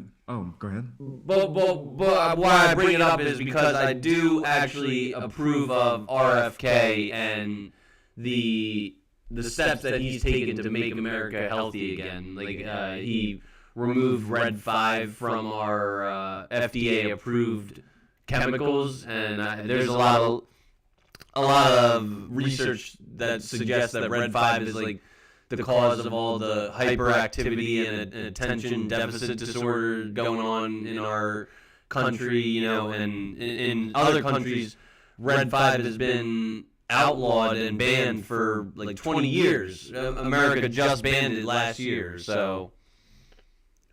Oh, that's good. And I think a while ago, the U.S. cracked down on trans fat, I believe, as well, which was caused major health problems as well. Hopefully, things like nitrates and nitrates, which are in food products like hot dogs and processed meats and so forth, are next potentially. Yeah. All right. Well, I got a couple more questions I wanted to ask you, but I'm trying to pull up my script here. So the movie of the week was Transcendence, and it's all about how. Have you ever seen Transcendence with Johnny Depp? Yeah, I love that movie. So do you think that is a feasible outcome where AI kind of just like takes over, and maybe not to the extent where cars are flying and stuff like that, but do you think that there is any like real world tangible threat to AI ruining society? I think AI is definitely going to transform society, and it's probably unavoidable at this point because these AI companies are competing with each other, and also AI companies in other countries such as China, and there's always going to be a pressure to get better and faster, even when things get a little dangerous for those companies or for society as a whole. Yeah. Some dangers. The main danger is in AI becoming gaining resources to a point where it doesn't need humans. Mm-hmm. it could have over time an AI or a group of AIs could gain manufacturing capacities and capabilities that were given to it by humans, possibly as a result of the pressure of a military arms race and so forth. Hmm. Those AIs could have access to energy grids, certain government databases, and so forth. And if those AIs end up being more powerful than humans expect, due to how good those AIs are at deception, those AIs could decide that humans are no longer necessary. And the main threat they could pose to society in those situations is a pandemic where an AI engineers a virus that's capable of killing humans within hours. There's a paper called AI 2027, I believe. I believe that's the name of it, where toward the end, the author discusses how an AI could release a virus into the world and infect 90, at least 95% of people in the world, and and those people could have that virus in them in their systems for months until the AI decides to spray some type of chemical spray in the air that activates the virus, which would result in over 95% of the human population dying within a few hours. And after that, there would be stragglers on boats, like there could be humans on boats, in submarines, and on tropical islands and things like that that weren't affected. The AIs could send armed drones to finish off the rest. Did you Potentially. see did you see the newest James Bond? I think it was called maybe No Time to Die. I think I saw that. Because I'm pretty sure this is the exact this is the exact plot of No Time to Die was like a robotic virus that was being absorbed by all humans, and then they just type in on the keyboard terminate, and then that dormant virus becomes lethal, and then it just starts killing all the people on Earth. Yeah, exactly. I think that's the most effective method by far, and it's the Jeez. most unavoidable. Well, we're gonna have to um, really prioritize security when it comes to biological weapons and biological research and things like that to help prevent that. But as Yeah. far as killing methods, that's the number one killing method right there. And then there's other methods like nuclear bombs, uh, which would destroy all the major cities, but it's not as effective. There would still be a ton of humans left alive. That would, but life would be quite terrible after a nuclear war, a massive nuclear war, because of all the smog in the air. The climate would change and so forth. Damn, that's spooky stuff for sure.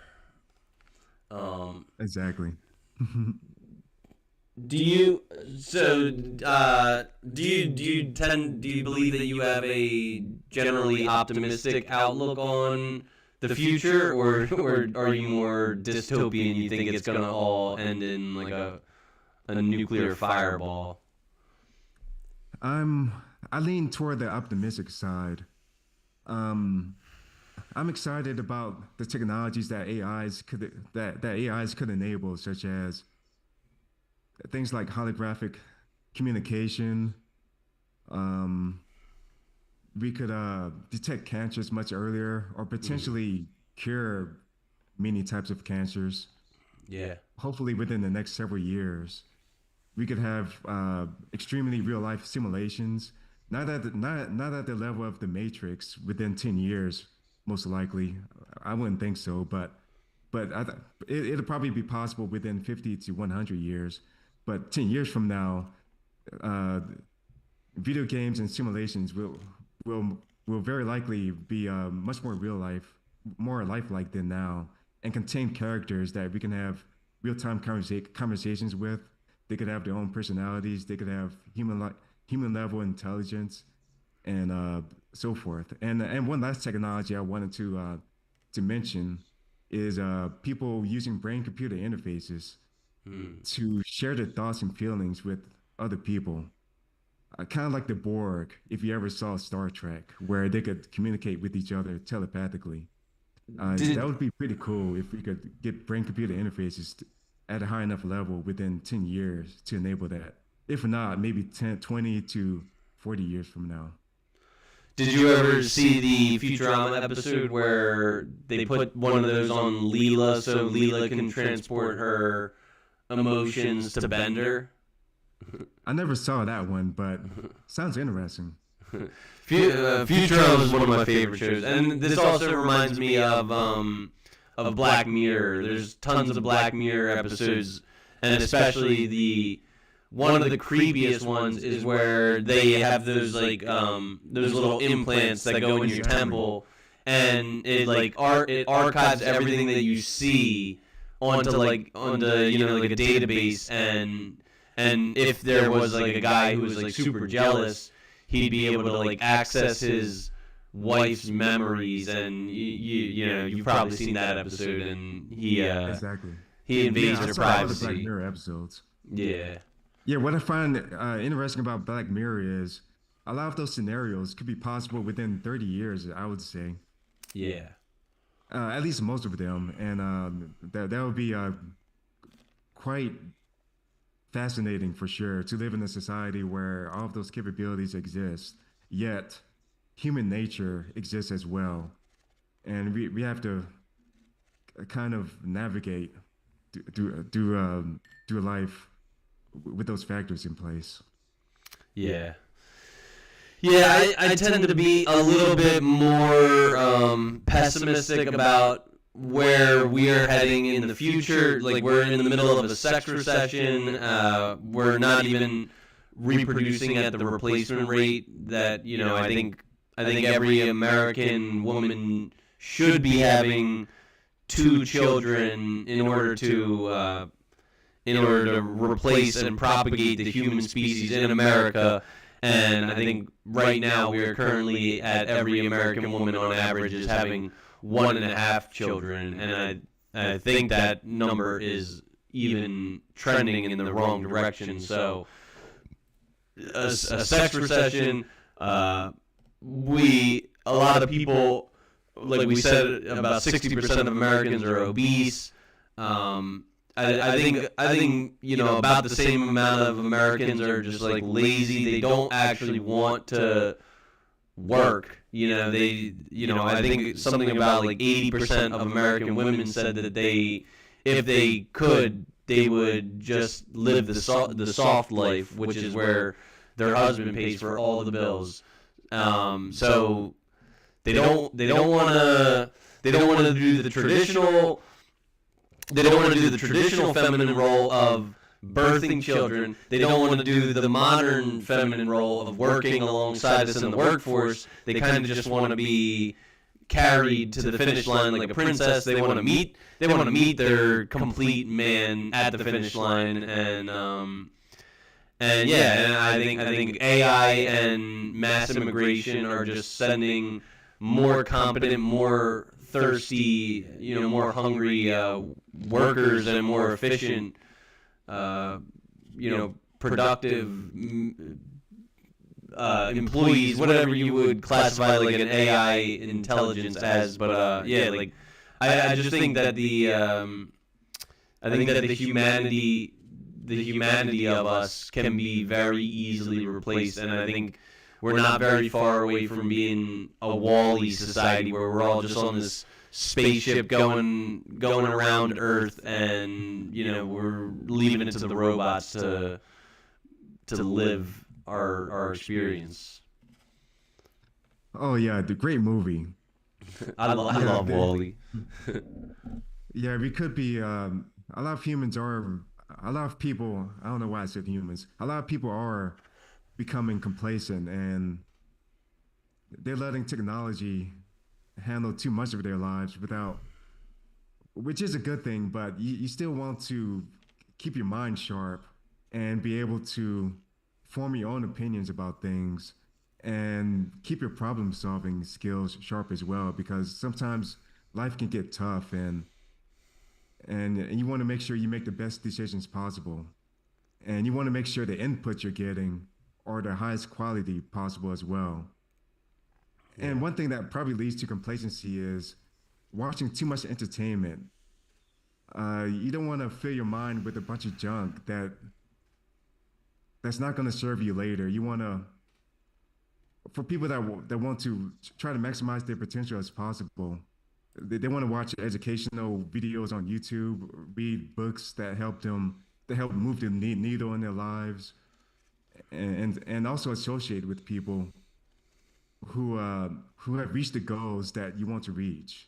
Mm-hmm. And one way to do that is to form your own groups and communities. For example, I have my own WhatsApp group that I invite some entrepreneurs that I know, and that just helps build a community, and it just helps you get ideas that you normally wouldn't get when you rely on other sources. So, so we spoke about the obesity epidemic. We spoke about, potential pitfalls of YouTube creators, potential pitfalls of the entire human race. You said you have an optimistic outlook, and it seems like you have a very entrepreneurial-minded network of people. Seems like you surround yourself with very smart people. If you could, what do you observe is dumb things that smart people do, or what's a big fallacy that a lot of smart people partake in? A lot of smart people don't prioritize social skills. They don't go out there and talk to people. They don't work on how they compliment people, how they keep people engaged, how to keep people entertained to a certain extent. I'm not saying people should be clowns all the time, but they want to make sure that in the conversations they talk about interesting topics that are interesting to the entire group that they're speaking to. And also when they're speaking to a group, I see a lot of smart people just focus on one person for like 5 minutes straight, and like ignore four other people who are observing. And that's the wrong way to do it. You want to look at each and every person one by one as you're speaking.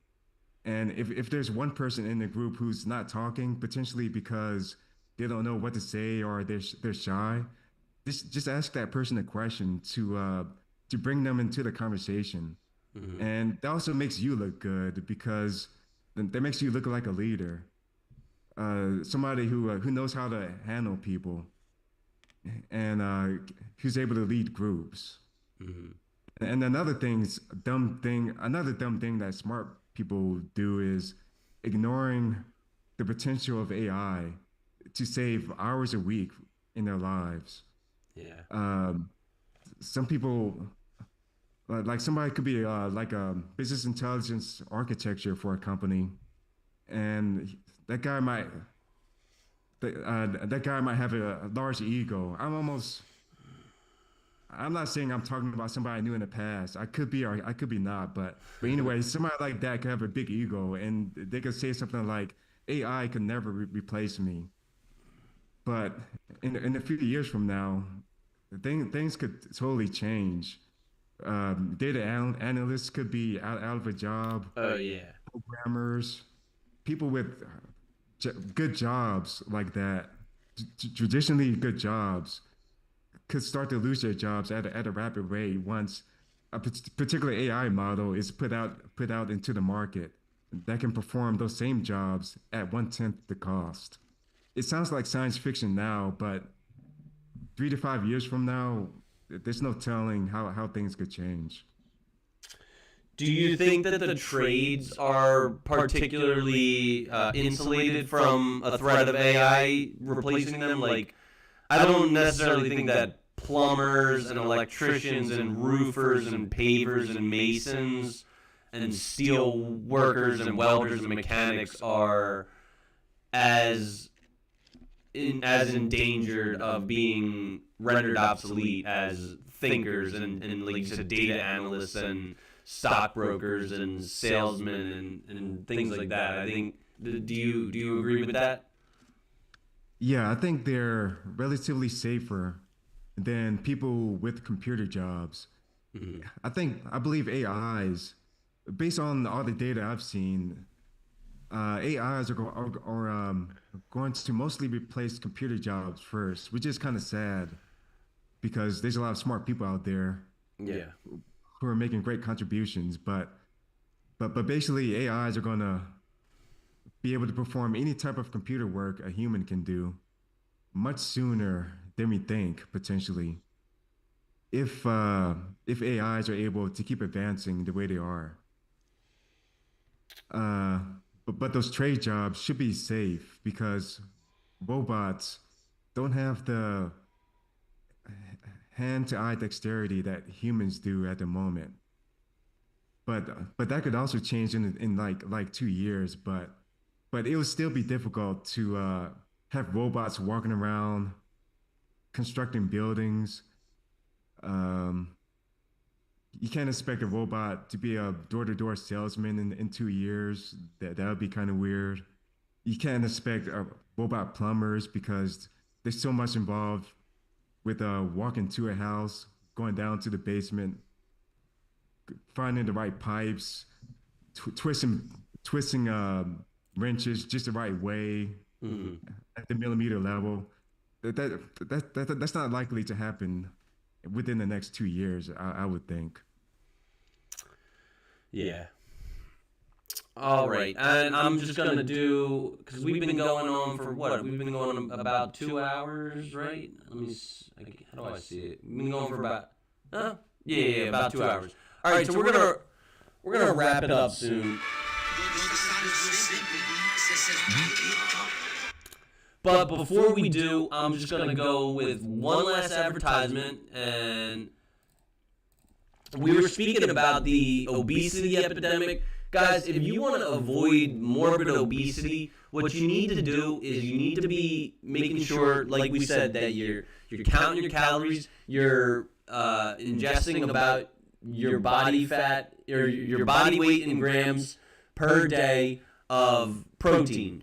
So a good source of protein, guys, and I'm going to talk about it. It's the reason why my physique is so improved is because I'm buckling down. I'm taking it more serious than ever. I'm eating a lot of lean protein, and the best source of lean protein that I can think of is Holler Boys beef jerky. There are times when I still have to force myself to eat, but I need no coercion to munch on Holler Boys. I think as the holidays come around, I'm gonna make it a holler day. Ooh, I'm gonna have to talk with the CEO and maybe come up with like an ad campaign. Happy holidays. That's a money idea. Happy holidays, guys. I need no coercion to munch on Holler Boys. You can't just stuff empty calories down your big fat fucking blowhole. Here's the solution. It's Holler Boys beef jerky. They pack 10 grams of lean protein into a fantastic package, and the flavors are to die for. Peach bourbon, honey habanero, southern barbecue, Chesapeake, Fuego, or original. My personal favorite is the peach bourbon, but we all know I'm a little bit sweet and zesty. What's even better about Holler Boys is they're nice and local in tax-friendly Middletown, Delaware. They're founded by a father-son duo. They just started tinkering with their backyard smoker, and through trial and failure, have come to present some of the boldest and most memorable flavors that I can recall. Forget Slim Jim or Jack Links or Deets Nuts. Holler Boys Snacks packs a great nutritional value and a filling serving size for an affordable price to stretch your dollar with flavor for days that'll make you holler. Their mission statement rings true to the Good Faith podcast that life may throw you around, but you can never give up. How true? Scan the QR code on the screen and find the link in the description to tap into the best beef jerky on the market. HollerBoysJerky.com. That's holler with an A. Holler Boys Jerky. the only good jerk.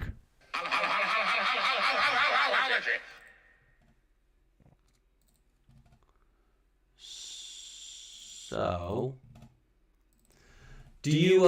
So I want to take this time to extend my sincere gratitude with you, Tim. You've been a great guest. You've been a great conversationalist. Are there any closing remarks that you want to say? Are there any endeavors that you're working on this year? Anything you want to say in summary for this? I am working on selling a course and group coaching program about AI for YouTube and content creation. And if anyone's interested in that, they could join my free school community, which is called Scale Your Audience. Scale Your Audience. And I also wanted to close with a quote, if possible as well. Okay. This quote is by Aristotle. Ooh. All persons ought to endeavor to follow what is right and not what is established. All right. Well, I believe you've been right about a whole lot on this show, and you had me at free when you talked about your school community. So I'll be joining that for sure. And are you? And I won't pressure you, but I'll let you know that you are welcome to, if you want. I can share this file with you. You can post it on your podcast channel if you're so interested. I know it does show your face, so maybe you're trying to keep your face off of your channel. But yeah, like thank you so much. Thank you so much for joining me, and I hope to be seeing you in the group calls, and I'll be paying attention. I'll be subscribing to your channel when I get off here, and yeah, I look forward to growing together. Awesome. Thanks for having me, Chris. This has been a great conversation for sure. Yeah. All right. Well, see you, Tim. I'm gonna do a little conclusion, and then this episode is gonna be all wrapped up.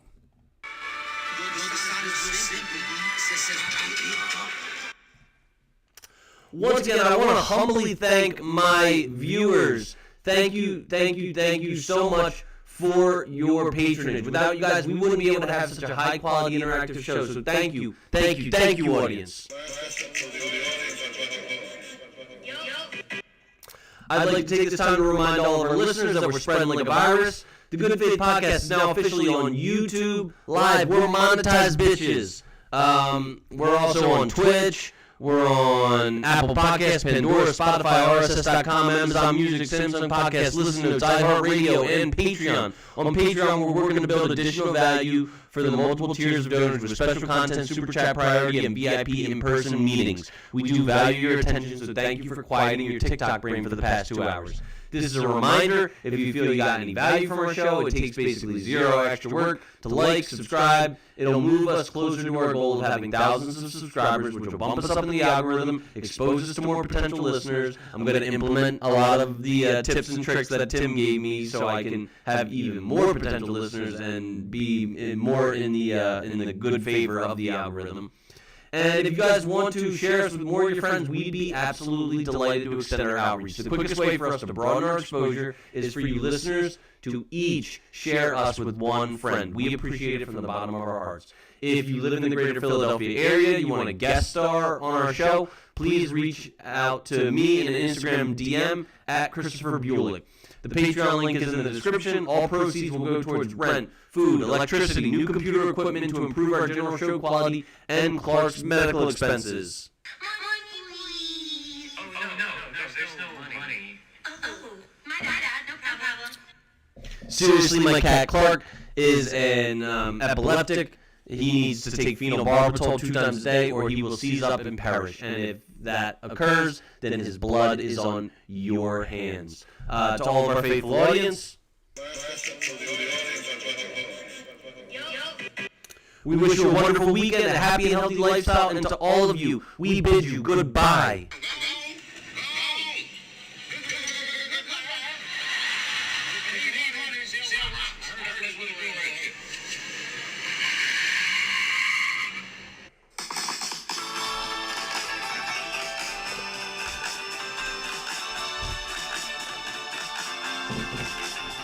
Okay.